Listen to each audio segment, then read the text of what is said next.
ज्ञापन सौंपा है, पूरा कांग्रेस का प्रतिनिधिमंडल पहुंचा था, क्या क्या मुद्दे रहे हैं जिनको लेकर के? देखिए, पिछली बार हमने कहा था, गवर्नर साहब से टाइम मांगा था, उस टाइम मिला नहीं, फिर चले गए। अब मांगा इन्होंने, आज बुलाया है। मुख्य तौर पे 3 मुद्दे हैं।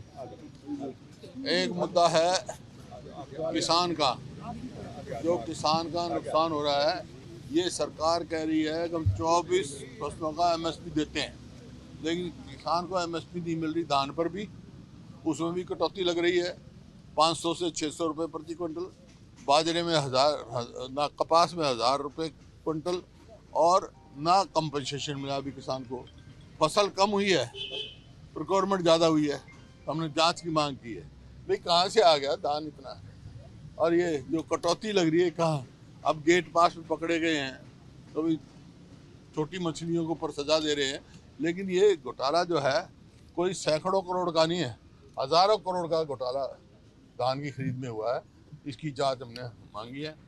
दूसरा कि जो कानून व्यवस्था हरियाणा में 80 के करीब गैंगस्टर काम कर रहे हैं, ऑर्गेनाइज्ड क्राइम हो रहे हैं, जो फिरौतियाँ मांगते हैं और कहते हैं, अपनाते हैं, नाम बताते हुए हम नहीं मांगे।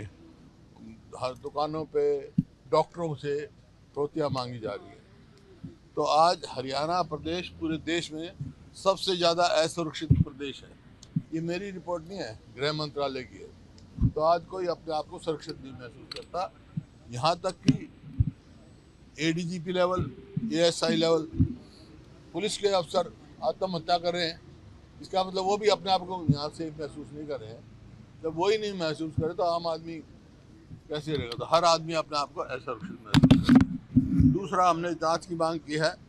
जो चुनाव के दौरान इन्होंने जो राशन कार्ड बनाए, BPL कार्ड, कई लाख बना दिए बगैर वेरिफिकेशन के। अब 10 लाख से ज़्यादा काट दिए। तो सवाल इस बात का, पहले बनाए क्यों, अब काटे क्यों? तो ये CBI जांच। और हमने बोनस की मांग की है। धान पर कम से कम 1000 रुपया प्रति क्विंटल बोनस मिलना चाहिए किसान को।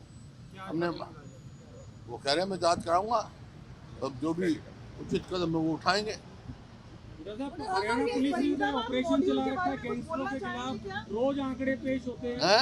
हरियाणा पुलिस रोज आंकड़े पेश करती है गैंगस्टरों के खिलाफ। उन्होंने मुहिम चला रखी है, एक ऑपरेशन चला रखा है जिसमें आंकड़े पेश करते हैं। हरियाणा पुलिस की रिपोर्ट ही बता रहा हूँ, 80 से फालतू गैंग काम कर रहे हैं, ऑर्गेनाइज क्राइम जिसको कहते हैं वो हो रहा है। सर, फरीदाबाद मॉड्यूल के बारे में कुछ बोलना चाहेंगे? किस तरह से तार जुड़े हुए हैं? क्या आपको लगता है कि नेग्लिजेंस उसमें भी रहा है? क्या रहा है? फरीदाबाद में हाँ, RDX पकड़ा है, RDX पकड़ा है।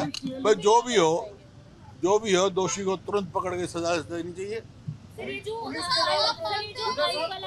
पुलिस के लेवल पे कोई कमजोरी लग रही है? 10 दिन का गैप हो गया था जब 30 तारीख को पकड़ा था पहले एक आरोपी को, फिर जो है यहाँ पे फरीदाबाद में रिकवरी होती है और ब्लास्ट होता है। पुलिस जितनी चुस्त दुरुस्त होनी चाहिए उतनी नहीं है हरियाणा में। सर, ये जो अल-फलाह यूनिवर्सिटी है, ये रिकॉग्नाइज्ड यूनिवर्सिटी भी है, और लेकिन ज्यादातर जो है जम्मू कश्मीर के स्टूडेंट्स यहाँ पर पढ़ रहे हैं। जो डॉक्टर्स हैं वो भी यहीं पे गिरफ्तार हुए हैं, उनकी डायरी में बहुत सारी संदेहास्पद चीजें जो है वो यहाँ से मिली है। तो इसको लेकर आप क्या? वो NIA इन्वेस्टिगेट कर रहा है ना, वो जांच कर रहा है। जो भी दोषी हो उसको सजा मिलनी चाहिए। ठीक है। कल बिहार चुनाव के नतीजे एग्जिट पोल जो हैं? एग्जिट पोल जो आए हैं उसको कैसे देख रहे हैं आप? अच्छा, 1 साल पहले एग्जिट पोल हरियाणा क्या बता रहा था, क्या हुआ? अरे कोई एग्जिट पोल ऐसा है जिसने ये ना बताया हो कांग्रेस की सरकार बन रही है हरियाणा में? पार्लियामेंट 400 पार। एग्जिट पोलों ने तो ये बताया था राज करोगे। नहीं, किसी ने भी BJP की 27 से ज्यादा वोट सीट नहीं बताई थी।